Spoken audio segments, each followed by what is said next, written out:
ద్వాదశి దర్శనం ఎంత కష్టం. నా తిరుమల అనుభవం. నమస్కారం అండి. మీరు చూస్తున్నది డిఎస్డిజే డైలీ బ్లాగ్స్. ఈ రోజు వీడియో చాలా స్పెషల్. ఎందుకంటే వైకుంఠ ఏకాదశి ద్వాదశి సందర్భంగా నేను తిరుమలకి వెళ్ళి స్వామివారి దర్శనం చేసుకుని వచ్చాను. ఈ వీడియోలో నేను ఎవరెవరితో వెళ్ళాను, ఎంత టైం పట్టింది, ఎంత రిస్క్ అయింది, చివరకు దర్శనం ఎలా అయింది అన్నీ మీతో షేర్ చేస్తాను. చివరి వరకు చూడండి. సరే, ఇంకైతే నేను మా కో సిస్టర్ వాళ్ళ ఇంటి పైన ఉండే అక్క అనమాట. రెంట్కుంటారంట, ఉంటారు వాళ్ళు. ఆ అక్క, మేము ముగ్గురము, స్వాతి, మేము ముగ్గురము కలిపి వెళ్ళామన్నమాట తిరుమలకి. ఇంకా వెళ్దామని రెడీ అయ్యేం మాట్లాడుకున్నాం. సడన్ గా అన్నమాట ఈ దర్శనం కూడా.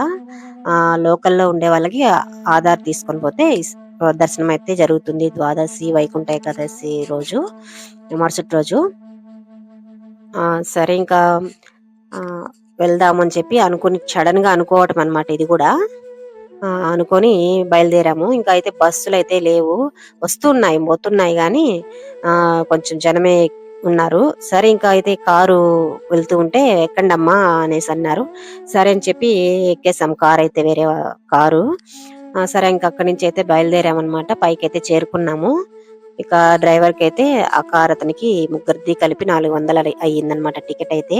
బస్ అయితే 100 రూపాయలే.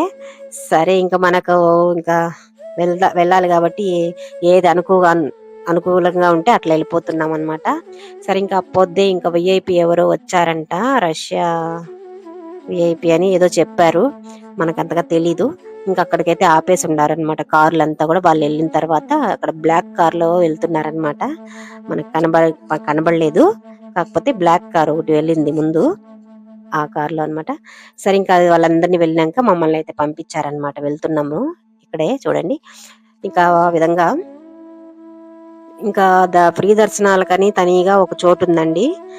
ఆ చోటులో నుంచి పంపిస్తారంట. అంటే 300 రూపాయల టికెట్ టోకెన్ ఉంటది కదా, అక్కడ నుంచి ఇంకా రోడ్డు మీదకి ఉందన్నమాట క్యూ అయితే. ఆ క్యూ దగ్గర అక్క మేము అక్కడ వదిలేస్తాను అని అన్నారు అతను, డ్రైవర్ అతను. అక్కడ వదిలేస్తే మేము మళ్ళీ అంత దూరం నడుచుకొని పోవాలి కదన్నా, మాకు కొంచెం దగ్గరలో వదలండి అని చెప్పి అడిగామన్నమాట. సరే, క్యూ లైన్ దగ్గరగా వదిలేరు పాపం అతను. సరే, ఇంకా మేము అక్కడి నుంచి అయితే క్యూ లైన్ దగ్గరికి వెళ్తూ ఉన్నాం నడుచుకొని. నేను మర్చిపోయి చెప్పులు కూడా వేసుకొని వెళ్ళిపోయాను హడావిడిలో. అనుకోలేదు, సడన్ గా జరిగిందనమాట. రెడీ అయ్యి వెళ్ళడం మేమైతే. సరే, ఇంకేం చేస్తాము, గబగబ. నేను మామూలుగా కొండంటే గుడికి ఇట్లా వేసుకొని పోకూడదు. సరే వేసుకునేసాం, ఇంకా తప్పలేదు. ఆ మూల పక్కన వదిలేసి వెళ్ళామన్నమాట. ఇంతటితో నాకు ఏదైనా ఉంటే కీడు ఏదైనా ఉంటే వెళ్ళిపోవాలి స్వామి అని మొక్కుకొని అక్కడ వదిలేయమ్మా అని చెప్పింది అక్క. సరే, ఇంకా పక్కనైతే వదిలేసాను నా చెప్పులైతే. మీరెవరు కూడా మర్చిపోకుండా చెప్పులైతే వేసుకొని పోకండి, మర్చిపోవద్దు అట్లా అని చెప్పి ఆడ పక్కనైతే వదిలేసాం. ఇంకైతే క్యూ లైన్ లోకి అయితే బయలుదేరుతున్నాం అనమాట. ఇక అక్కడి నుంచి మాకు మొదలైంది. ఫుల్ జనము క్యూలోనే ఉన్నారు. దర్శనం అయ్యి కూడా వచ్చేస్తున్నారు చాలా మంది. కొంతమంది వస్తుంటే వాళ్ళు చెప్తున్నారు మాకు బాగా అయింది అనేసి. సరే, మేము ఇంకా క్యూ లైన్ లో కూర్చొని ఉంటే మాకు ఇంకా ప్రసాదాలు అయితే ఇచ్చారనమాట. సాంబార్ అన్నం చాలా వేడివేడిగా, చాలా టేస్టీగా, చాలా బాగుందండి. ఇంకైతే తింటూ కూర్చున్నాము. ఇంకా క్యూ ఎప్పుడు కదిలితే అప్పుడు వెళ్ళాలన్నమాట. నా అనుభవం అయితే చెప్పేస్తున్నా మీకు, చూడండి. సరే, ఈసారి నేను ఆ విధంగా అయితే వెళ్ళానన్నమాట. వెళ్తున్నాము. మా మామగారి దగ్గర నుంచి ఉన్న దేవస్థానం కార్డు, ఐడెంటిటీ కార్డు కూడా తీసుకొని పోయాను తొందరగా అయితే వెళ్దాం అనేసని. కానీ వైకుంఠ ద్వాదశి కాబట్టి రష్ ఎక్కువగా ఉంటుందని తెలుసు, కానీ స్వామి పిలిస్తే వెళ్లాల్సిందే అనిపించింది. ఉదయం 11 గంటలకు క్యూలోకి వెళ్ళాము. అప్పుడు అనుకున్నాం ఈవినింగ్ లోపల దర్శనం అయిపోతుందిలే అని. కానీ సమయం గడుస్తా ఉంది కానీ రష్ పెరుగుతూనే ఉంది. అలసట మొదలైపోయింది మాకు. మధ్యాహ్నము, సాయంత్రము, రాత్రి ఎప్పటికప్పుడు ఇంకొంచేపు వదిలేస్తారమ్మా అని చెప్పి అంటూనే ఉన్నారు. కానీ అక్కడ నైట్ 1 గంట అయిందనమాట. చాలా రిస్క్ అయింది మాకు. కాకపోతే టెన్షన్, అప్పటికి కాళ్ళు నొప్పులు, ఆకలి వస్తున్నా కూడా మాత్రం టైంకి అయితే ఫుడ్ అయితే ప్రసాదాలు పంచుతున్నారులేండి. అలసట, భయం కూడా. ఇంత కష్టపడి వచ్చి దర్శనం కాకపోతే ఆలోచన వచ్చిందనమాట, ఎలా ఇంటికి వెళ్ళడం. ఒకటి ధైర్యం అయితే ఉంది, స్వామి మనల్ని ఇంత దూరం పిలిచాడు అంటే చివరికి దర్శనం తప్పక ఇస్తాడు అనే నమ్మకం అయితే ఉందన్నమాట. సరే, అయితే ఇంకా షెడ్లలో మమ్మల్ని ఇంకా క్యూలో నేను ఇంకా అక్కడంతా కూడా కొంచెమే తీసాను వీడియో.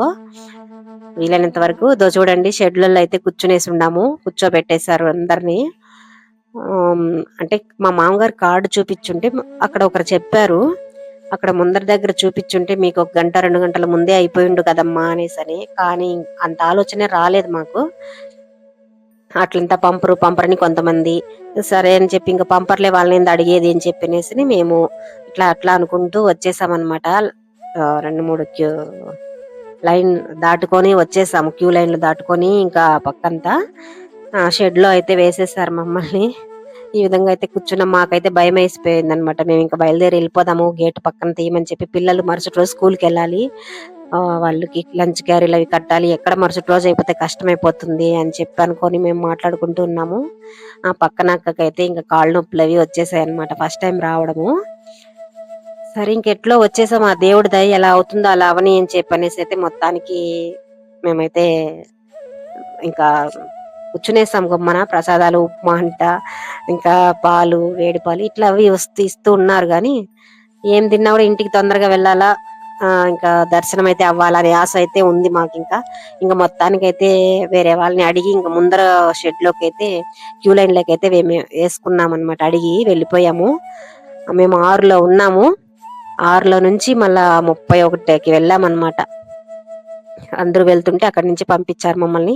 అక్కడి నుంచి అయితే నేను ఇంకా చాలా వీడియో తీసి ఉండాలి, మాకు టెన్షన్ లో నేను ఏమి కూడా తీయలేదన్నమాట వీడియో సరిగా. చాలా డెకరేషన్, లైటింగ్ సెట్టింగ్స్ చాలా ఉన్నాయి, బాగుంది. ఇంకొంచెం ముందే ఇంటే కన్నా చాలా బాగుండేది. ఇంకా ఏం చేయలేక నేను ఉన్నదైతే చూపిస్తున్నా వీడియో అయితే మీకు. సెల్లులు కౌంటర్ అనమాట అక్కడ, ఆడంతా కూడా పెట్టేసి సెల్ పెట్టేసి వెళ్ళాము. ఇంకైతే రిటర్న్ అయిపోయినాం, దర్శనం అయ్యింది మాకు. బయట అయితే వచ్చామన్నమాట. ఆ క్షణంలో ఇంకా అలసట, భయము, నొప్పులు అన్నీ కూడా మర్చిపోయాము.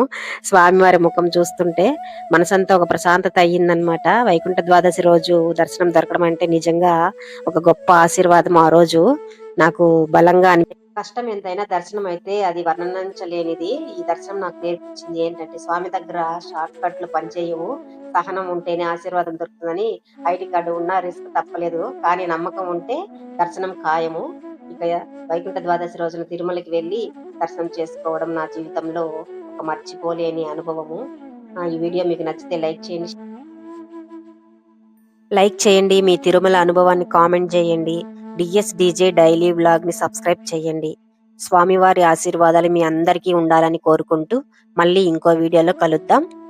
బాయ్ అండి.